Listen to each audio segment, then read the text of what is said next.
الحمد لله رب العالمين والصلاة والسلام على عبد الله ورسوله نبينا محمد وعلى آله وأصحابه أجمعين أما بعد. Does anyone remember the topic that we were speaking about last week? The general topic? Yes, the Quran. We were doing sort of general knowledge about the Quran. How many surahs there are, what are the main topics of the surahs. We were talking about things like that. So one of the sciences of the Quran, one of the topics that we study in the Quran is we study the meanings of the Quran, what the Quran means and what Allah is telling us in the Quran, and we call this tafsir. Now, some of you have already been here for some of the surahs that we did, but today I want to do a recap of Surah Al-Fatiha and maybe some of the last short surahs of the Quran, just as a recap, even though we've already done it before, some of you, but some of you haven't as well. And it's very important. First of all, which surah is Surah Al-Fatiha? Which number surah? Where does it come in the Mus'haf? Go on. Number one, the very first surah in the Quran. And it's called Al-Fatiha, which is the opening, right? Fatih. And you open something. This is the opening surah of the Quran. Does anyone know any other name for Surah Al-Fatiha? Any other name, a different name for it? Does anyone know? Girls, do you know any different names for Surah? Al-Quran, very good. Al-Quran. Al-Quran, you might translate it as the mother of the Quran, but really Shay in Arabic, we say meaning what it goes back to. Like for example, how you go back to your mother, right? Like you came from your mother, you were born from your mother, like you go back to her. The whole of the Quran goes back to Surah Al-Fatiha. What do you think that means, boys, that it goes back to Surah Al-Fatiha? The whole of the Quran. Yes. Noah.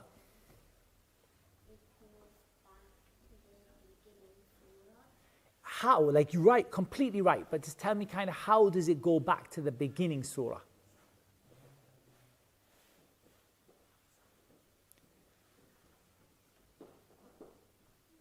Yes, Muhammad. We're coming to that. You're right. وَمَا أَدْرَاكَ أَنَّهَا رُقْيَةٌ. You're right. But I want to answer the first question first. I will come back to your answer. It's very good. I will come back to it. What does it mean, Al-Quran?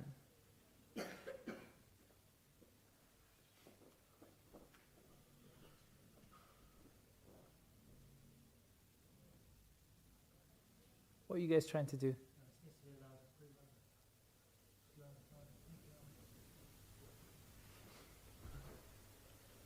What are you trying to make louder? The live stream? Okay. Yusuf, when you look at it, there's a little triangle. Yeah. Is it full or is it halfway? Is it full or halfway?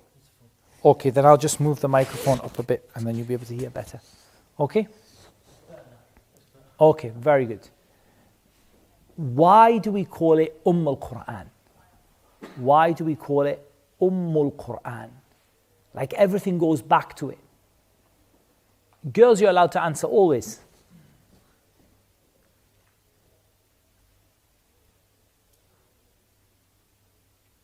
But like you have to have an answer ready.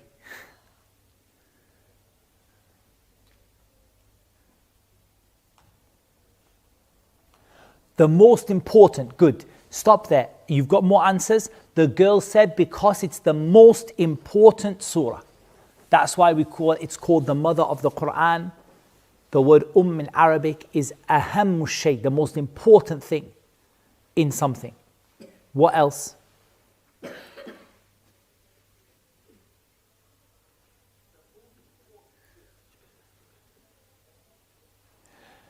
So almost, could you almost say the rest of the Quran inherits? Could you almost say the rest of the Quran inherits the meaning of Surah Al-Fatiha? Like it's like Surah Al-Fatiha is a summary for the whole Quran. Everything in the Quran is summarized in Surah Al-Fatiha. It's like a short version of the whole Quran. It's like the whole Quran got shortened into how many ayat? 7. What's another name of Surah Al-Fatiha then? The 7 stones. The 7 cause. 7 stars, 7. The 7 repeated ayat. As-Sab' al-Mathani. The 7 ayat that are repeated again and again and again. Why do we say the 7 ayat that are repeated again and again? Why do we repeat Surah Al-Fatiha more than Surah Al-Baqarah? Why do we read it more than Surah Ali Imran? Correct, girls, boys, let's see if you get it. Yeah. Because you have to say it every time you pray. Every single rak'ah of every single prayer, you say it. So you keep on repeating the 7 again and again and again. So it's called As-Sab' al-Mathani, the 7 that are repeated again and again. Yes, Noah?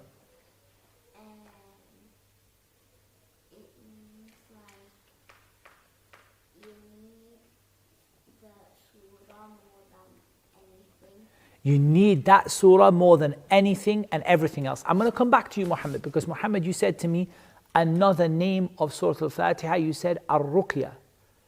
Yeah? Do you know what that means? The Prophet ﷺ said to Abu Sa'id, if I'm not mistaken, وَمَا أَدْرَاكَ أَنَّهَا رُقْيَةٌ. How did you know that it was a ruqya? Meaning you could use it as a treatment for yourself when you're sick. That's what it means. Like, not a medicine, but as words that you say for Allah to make you better. Words that you say for Allah to make you better. Does anyone know how you would do that? How would you do that? How would you use Surah Al-Fatiha as a ruqya, as words that you say to make to get better, to get healthy again? Yes, Noah. But how do you do this ruqya? What is this ruqya thing that you do to get so you can feel better, so that you can be better? So you're sick, okay? And the doctor said, oh, it's very bad. You have to go to hospital and have an operation. And it's very, very, very bad. Your sickness is really bad and we don't have any medicine for you. What could you do with Surah Al-Fatiha? You could pray, use it or read the Quran. Okay, the girl said, go on. Use it as a medicine. How? Take 3 tablets a day? No, just recite it. Recite it. Okay, you're right. You're right, yeah? The girl said it. Read over yourself and blow. So for example, you would read, Alhamdulillahi Rabbil Alameen, and blow on yourself. Ar-Rahmanir Rahim. Or if you had a pain in your head, Maliki Yawmiddin. Yeah, you read and blow and wipe over yourself. That's what it means, Ar-Ruqya. And the Prophet ﷺ said, Surah Al-Fatiha is Ar-Ruqya. وَمَا أَدْرَاكَ أَنَّهَا رُقْيَةٌ. And you could use it for any sickness. You could use it for any sickness, but especially and even more for the sicknesses which are from the world of the unseen. The things which are, that even the doctors don't know anything about it. COVID. I'm talking about scary things. I'm not talking about COVID. I'm talking about things that go bump in the night and snatch you out of your bed and paralyze you and throw you around the room and, stuff like that. Whatever it is, COVID or anything else, whatever it is. Wallahi, Ibn al-Qayyim, rahimahullah ta'ala, he was in Mecca one time and he said, I couldn't find a doctor. And he said, I just kept on treating myself by saying, إِيَّاكَ نَعْبُدُ وَإِيَّاكَ نَسْتَعِينُ إِيَّاكَ نَعْبُدُ وَإِيَّاكَ نَسْتَعِينُ إِيَّاكَ نَعْبُدُ وَإِيَّاكَ نَسْتَعِينُ, and reading it over himself. And wallah, he said, you would be amazed at the result. So that's one thing that Muhammad told us, that it is الرقية وما أدراك أنها رقية. Very good. What else do we know about this surah? In just before we get to the meaning, what do we know about the surah itself? It's 7 ayat. What else do we know about the surah? It's like a meaning of the whole Quran. It is the first surah in the Quran. What else do we know about it? We read it all the time in the prayer. What else do we know about it? Girls, what else do we know about it?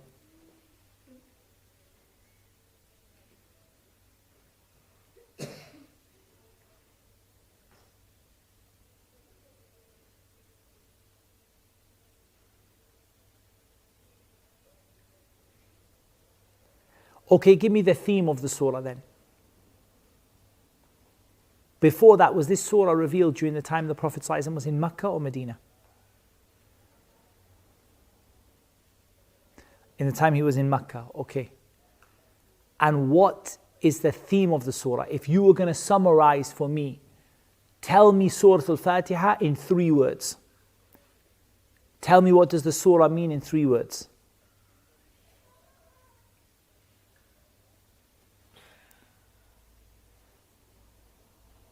The most important, okay. That's kind of like a virtue, but give me a meaning in a few words, 5 words or 6 words.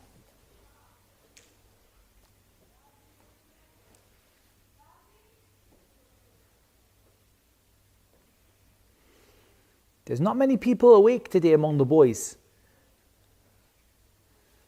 The surah that helps you.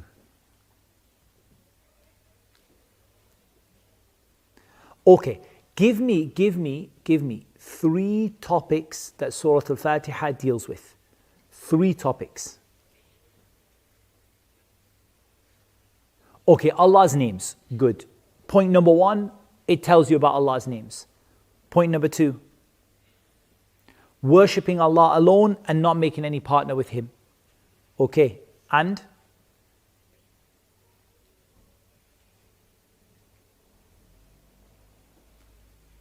اهدنا الصراط المستقيم.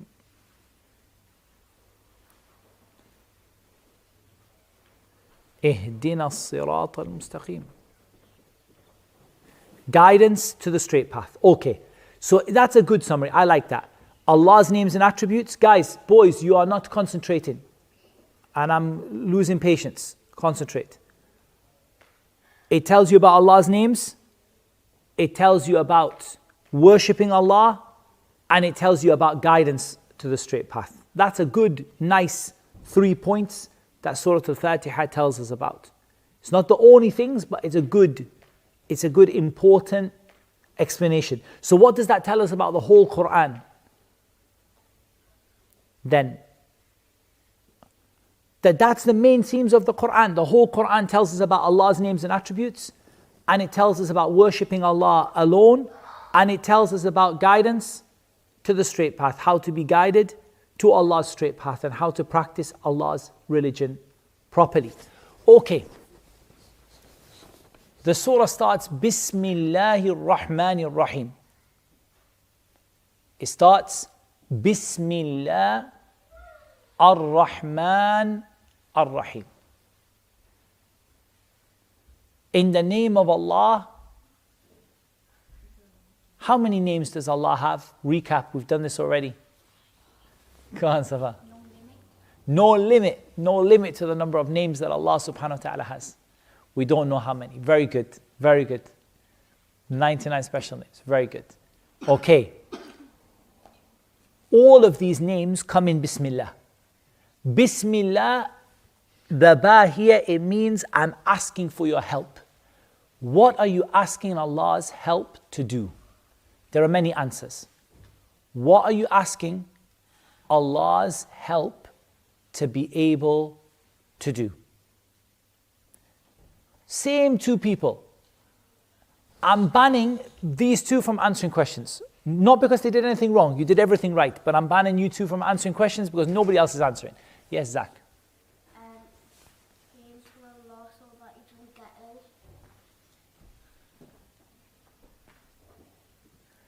Asking Allah's help that you don't get. Okay, but like simpler than that. You say Bismillahir Rahmanir Rahim.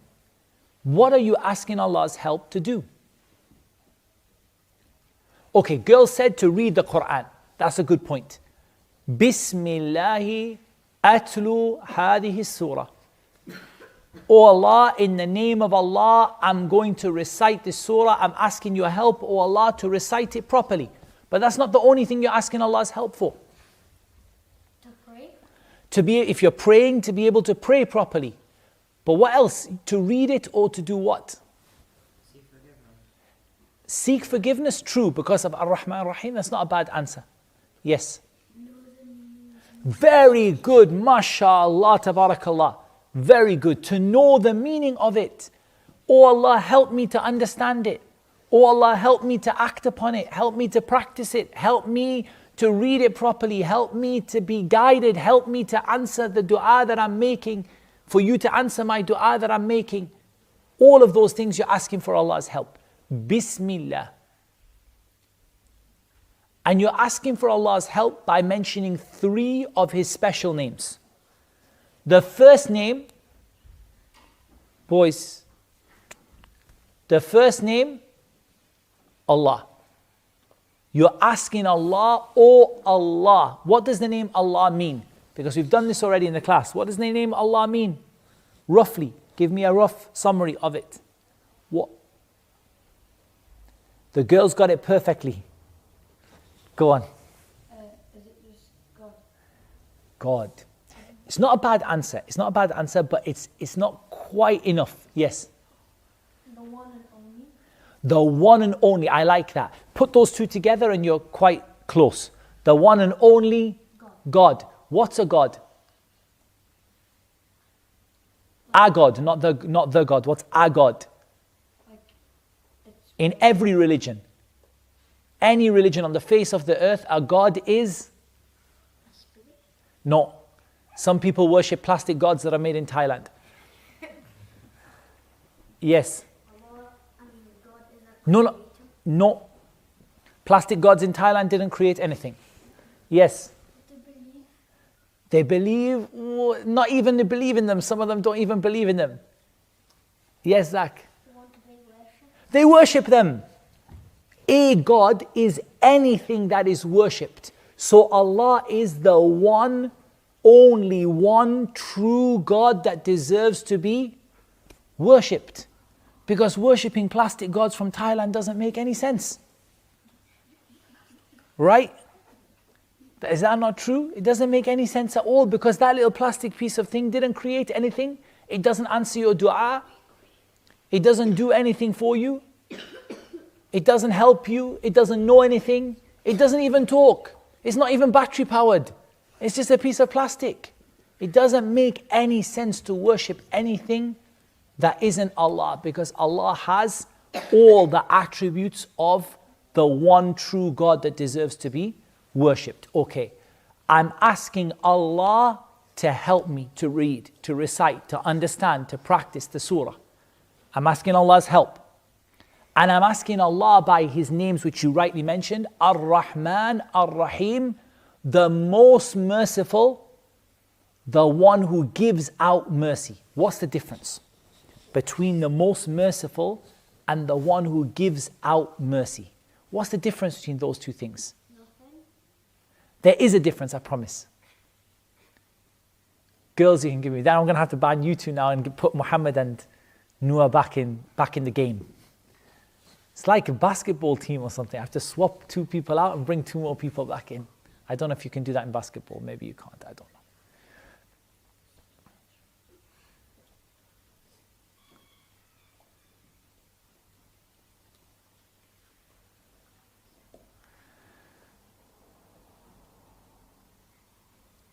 Okay, one is a description and one is an action. Good, that's good enough. Okay, that's very good. One is specific, one is general, one's a description, one's an action. So, Allah is the most merciful. Is there anyone more merciful than Allah? No. Not even the Prophet ﷺ? No. Not even Jibreel? No. No one is more merciful than Allah. Nobody. But does Allah give that mercy to everyone the same way? No. Some people get lots of it, like Muslims, and some people get only a little bit, like some evil people and people who do bad things. So, the people who go to hellfire, and so on. So, mercy isn't the same. Okay. So, what does that really mean you're asking Allah for when you say Bismillahir Rahmanir Rahim? You're asking Allah for His mercy and forgiveness, as you said, for His mercy, for His forgiveness. That, oh Allah, I know that I'm not going to be perfect. I'm not going to recite the surah perfectly. I'm not going to be able to do everything you told me all the time.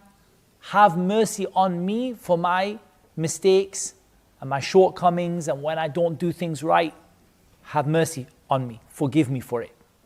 Bismillahir Rahmanir Rahim. This is just the introduction to the surah. I don't condone violence against small children. But that one's fine, you can make an exception.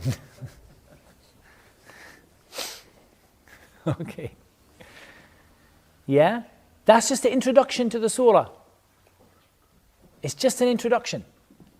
We didn't even start the surah itself. We just got an introduction that, oh Allah, I'm asking your help because you are Allah. You're the one who I should worship. You're the one who can help me. You're the one who can have mercy on me. I'm asking your help to recite this surah properly, to understand it, to be able to pray nicely, to be able to put it into practice. And then the surah starts, Alhamdulillahi Rabbil Alameen. All praise is for Allah, the Lord of the worlds. Okay, what is praise of Allah? What does it mean? Alhamdulillah. Put your phone down, you don't need it. And if I confiscate it, I'm sure I can sell it on eBay for a nice amount of money. And you don't want that to happen, inshallah.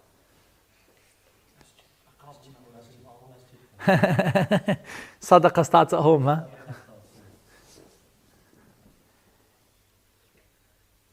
So honoring Allah, okay? Through what though?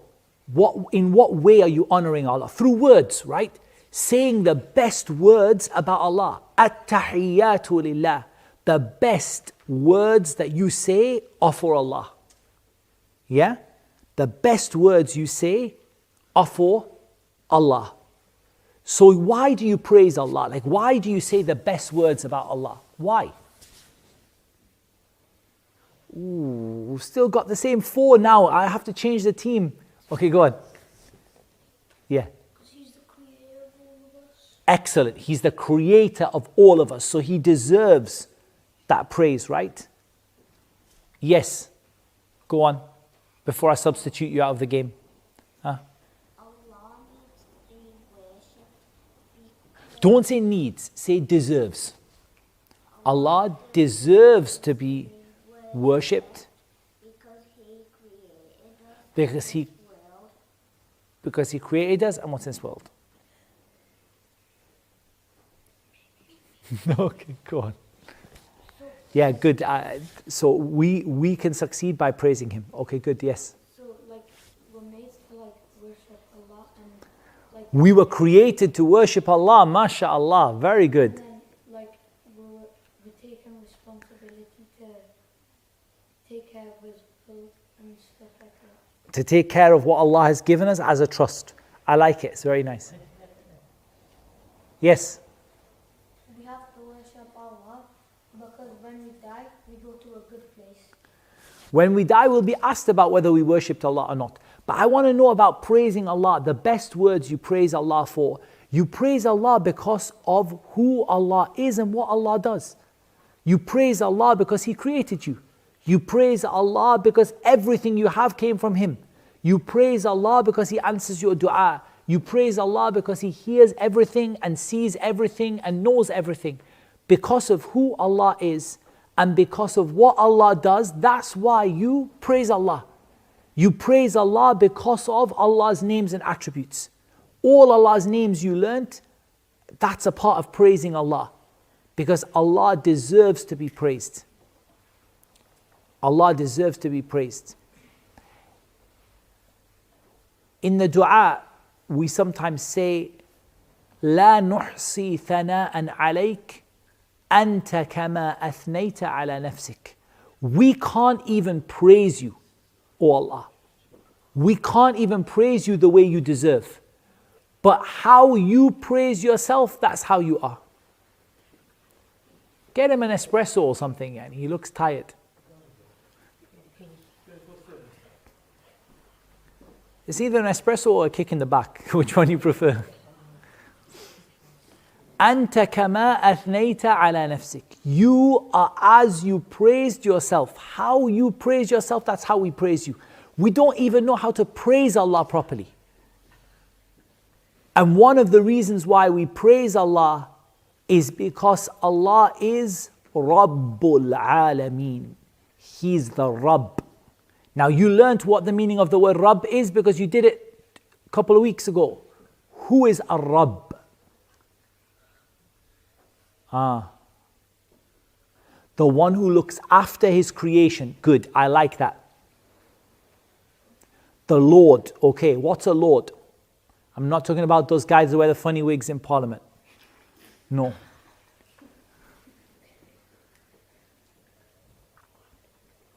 The one who's in charge, everyone obeys them.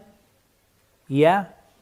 The creator, the one who's in charge, the one who everyone obeys them, and the one who looks after his creation. Rabb of what? Al-Alameen. Okay? Alam means a world. An alam is a world. Alameen are all the different worlds. What different worlds? What are the different worlds that Allah is the Lord of? The world of, let the boys have a go. The world of Hat. The world of, go on, you're correct. The world of, okay, say example, the world of the plants, the world of the animals. Allah is the Lord of all of it. The world of the different planets in the universe.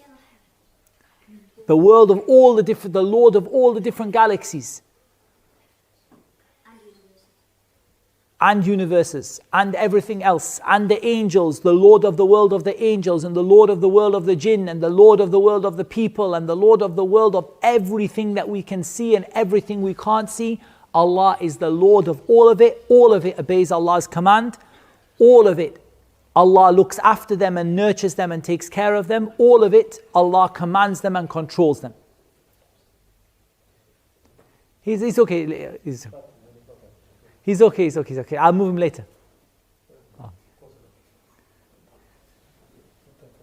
He wasn't the worst one. Wallah, you nearly made me fall off my chair. I thought you were going to ask me something about the class. Wallah, I was nearly going to fall off my chair. I saw you put your hand up. I thought, whoa, what happened? Someone snuck you an espresso in the side? Go. Go, but come back awake and energized and happy.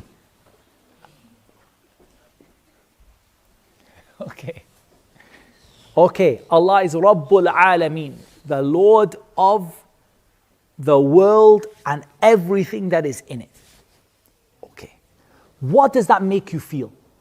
When you know that Allah is the Lord of the world and everything that is in it, what does that make you feel? Yes? It makes you want to worship Him even more. It makes you want to worship Him. Really good. I like that. You want to worship Him because you're not worshipping some plastic thing that was made in Thailand. You're worshipping the Lord of the heavens and the earth, the one who everything submits to His command, the one who everything comes from Him. Yeah? So you should be proud. The girl said hopeful and fearful, but that hasn't come yet, but that's still good. That's good, yeah? You also love Allah. Allah is the one who takes care of you. And what would you do? La qaddar Allahu dhalik. If you went home and there was an explosion in your house, and la qaddar Allah, may Allah never make it happen, you lost your mom, you lost your dad, you lost your brothers and sisters, you lost every family member you had, all of them died, and you're by yourself. Who are you going to turn to? Allah. Allah is going to take care of you. Even if nobody is left to take care of you, Allah is going to take care of you. You're not going to get lost. You're not going to be alone, because Allah is always going to take care of you. So you love Allah. And then let me ask you a different way. Your mom and your dad and your siblings and everything in the house you live in, where did it come from? All of it came from Allah. So you need to get it, you need to thank Allah and praise Allah for all the good things that Allah gave you. What's the difference between, girls, between praising Allah and between thanking Allah?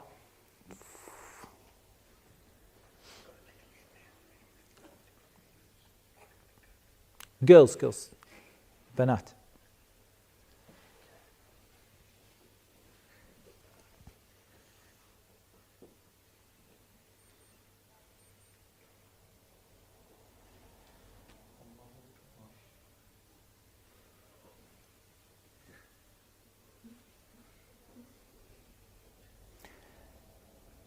Okay, thanks is a specific form of praise. Okay. What about gratitude then? Is that specific as well? That's a synonym. Okay. Yes, Muhammad. We bring you back in the game because now the others had a good chance to answer. Now you can answer. Go for it. So praising is saying something good, and being grateful is doing something good. Excellent, mashallah, very good. Praising Allah is saying something good, and being grateful is often doing something good. So, like Allah said, "I'malu ala Dawood shukra." O family of Dawood, behave as though you're grateful, and behave in a way that is grateful. So, gratitude is to do with how you behave as well as how you speak. Okay, when are you grateful? Praise is in every situation, and gratitude is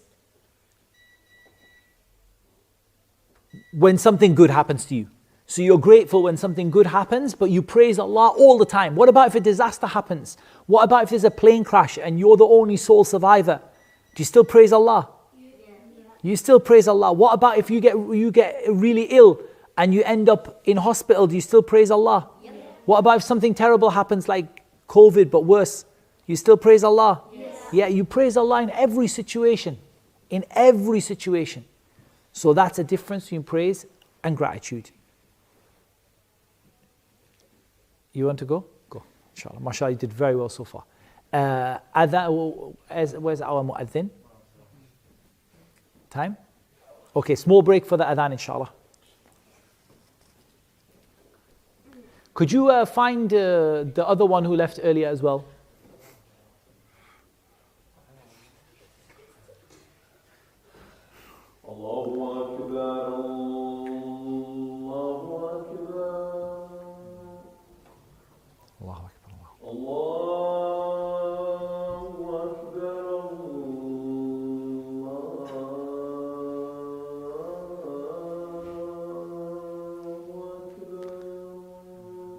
Allahu Akbar.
الدعوة التامة والصلاة القائمة محمد صلى الله عليه وسلم الوسيلة والفضيلة وبعثه مقاما محمودا الذي وعدته.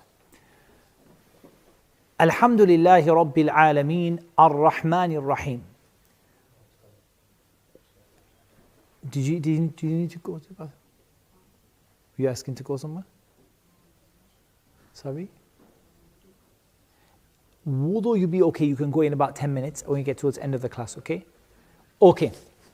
Ar-Rahman Ar-Rahim. When you hear how merciful Allah is, how do you feel? Hopeful. The girl said hopeful, grateful. You feel hopeful. You feel hopeful. Yeah?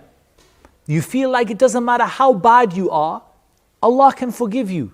It doesn't matter how bad things get in your life, Allah can forgive you. So you feel hopeful. Maliki yawmiddin. Maliki yawmiddin.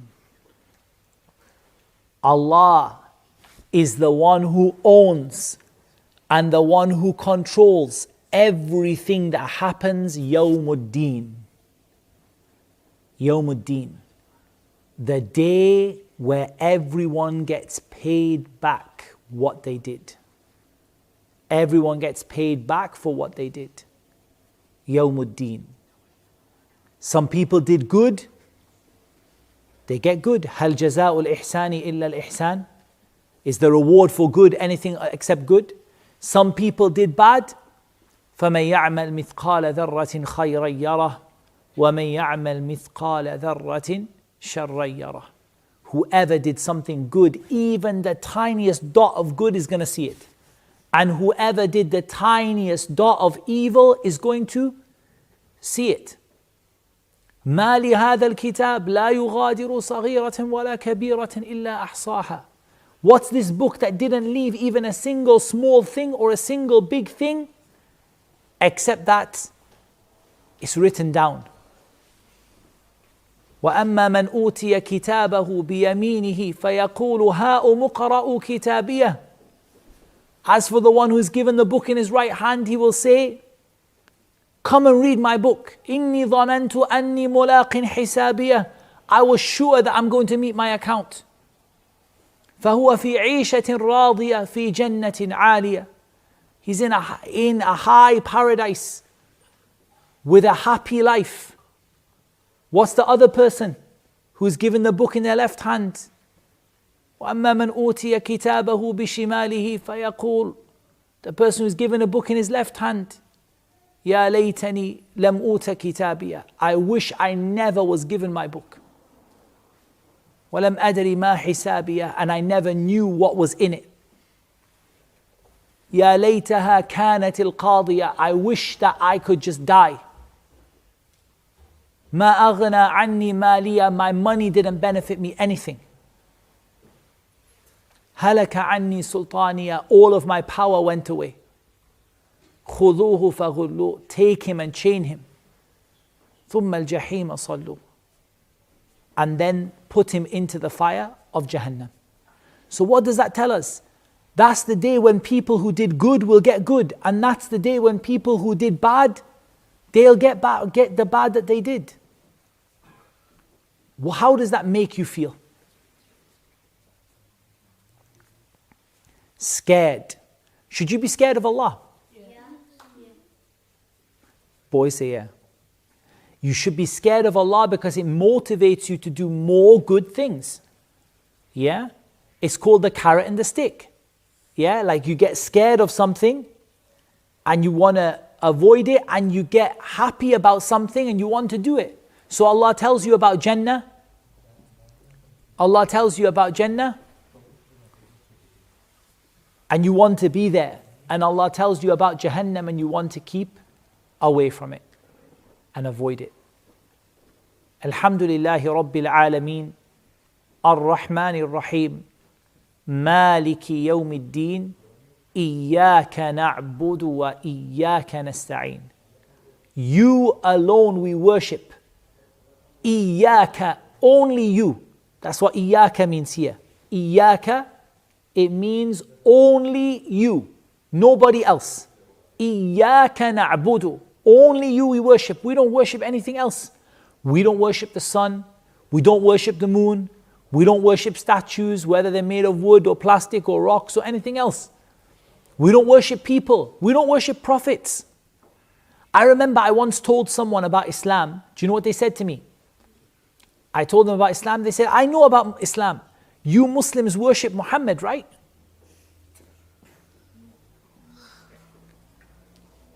من كان يعبد محمدا فإن محمدا قد مات ومن كان يعبد الله فإن الله حي لا يموت. Whoever worships Muhammad, Muhammad is dead. Sallallahu alayhi wasallam. And whoever worships Allah, Allah is ever living and never dies. So some people think that.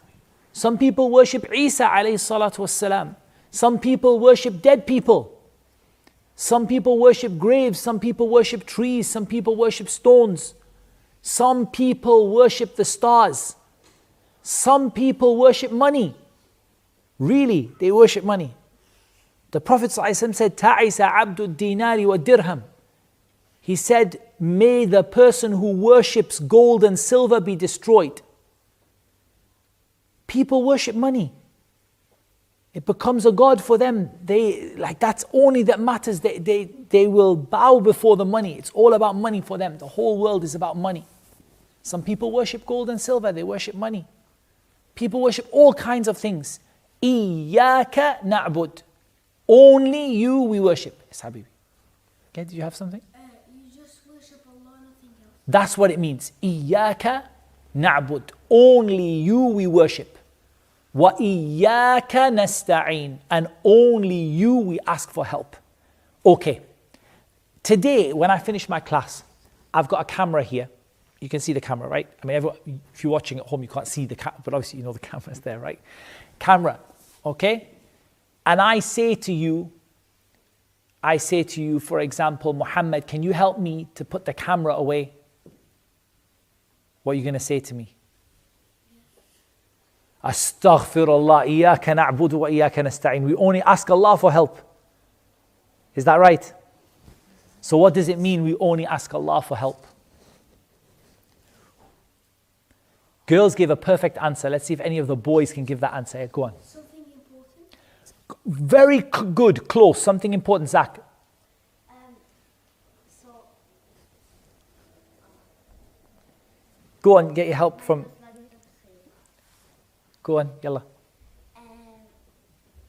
so you only ask Allah for help because Muhammad. But I just said I can ask you, Noah, to help me pack the camera. You should ask Allah before anybody else. Okay, good. You guys are getting there. It's almost lukewarm. Yeah, go on. The girls got it straight away. Allah can't put the camera away for you. Allah can do anything He wants. Allah can do any single thing He wants. Kun fayakun. Yes.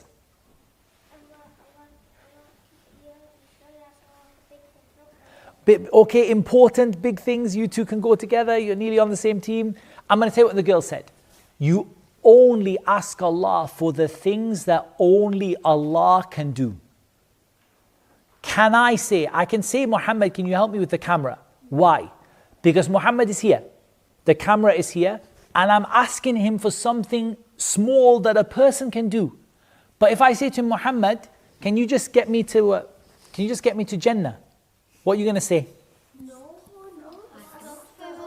You can't do that, huh?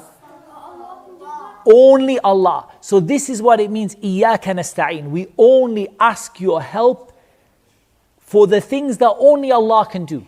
Having said that, is it a good idea to constantly ask people for help, even in the things they can do? No. It's a bad habit.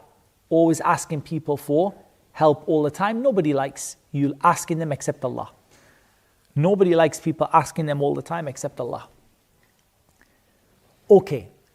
Is asking Allah's help worship?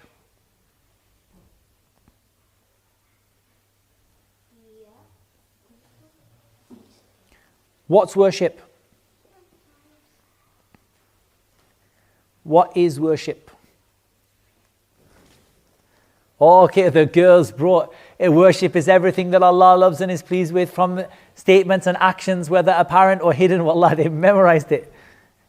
اسم جامع لكل ما يحبه الله ويرضى من الأقوال والأفعال الظاهرة والباطنة. It's everything Allah loves and is pleased with. And so is asking Allah's help worship? Absolutely yes. Why is it mentioned twice then? You alone we worship, and you alone we worship by asking help. Why is it mentioned twice? Nothing in the Quran is mentioned twice without a reason. That's a principle. To emphasize what? How important it is to ask Allah for help and how much you need Allah's help. Didn't we say at the beginning, you can't recite without Allah's help? You can't understand without Allah's help. You can't practice without Allah's help. You can't be guided without Allah's help. You can't get Jannah without Allah's help. So you need to emphasize, oh Allah, I really need your help and nobody else can help me except you. Also, what is the main thing that many Muslims fell into that took them outside of Islam? Asking people for help in things that only Allah can do. That's why in some countries, if you go, until today, in many, not all, you will still see people who queue outside of the grave of a sheikh or an imam, and they make sajda to the grave. They put their head on the grave and they say, "Oh Imam, save me from the hellfire." Many Muslim countries today, do they think they're doing something wrong? No, they think that what they're doing is just asking Allah through him. But what they're doing is taking them away from Islam and outside of Islam. So many people went astray from it and many people got confused. So Allah emphasized it for us in Surah Al-Fatiha. إِيَّاكَ نَعْبُدُ وَإِيَّاكَ نَسْتَعِينُ. Can you worship Allah without His help? That's a third reason then. You alone we worship and we need your help to worship you. What's the dua of Mu'adh? Who knows the dua that Prophet ﷺ taught Mu'adh when he said, Mu'adh, inni la uhibbuk, I love you. Don't leave after every obligatory prayer without saying. Don't finish every obligatory prayer without saying. What's the dua? The Prophet ﷺ said to Mu'adh ibn Jabal, Ya Mu'adh, inni la uhibbuk, I love you. Don't finish any obligatory prayer without saying.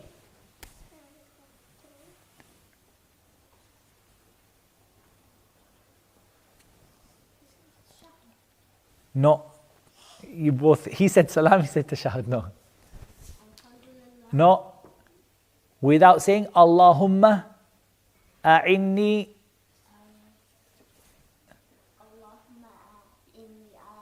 شكرك وشكرك وحسن عبادتك. ما شاء الله.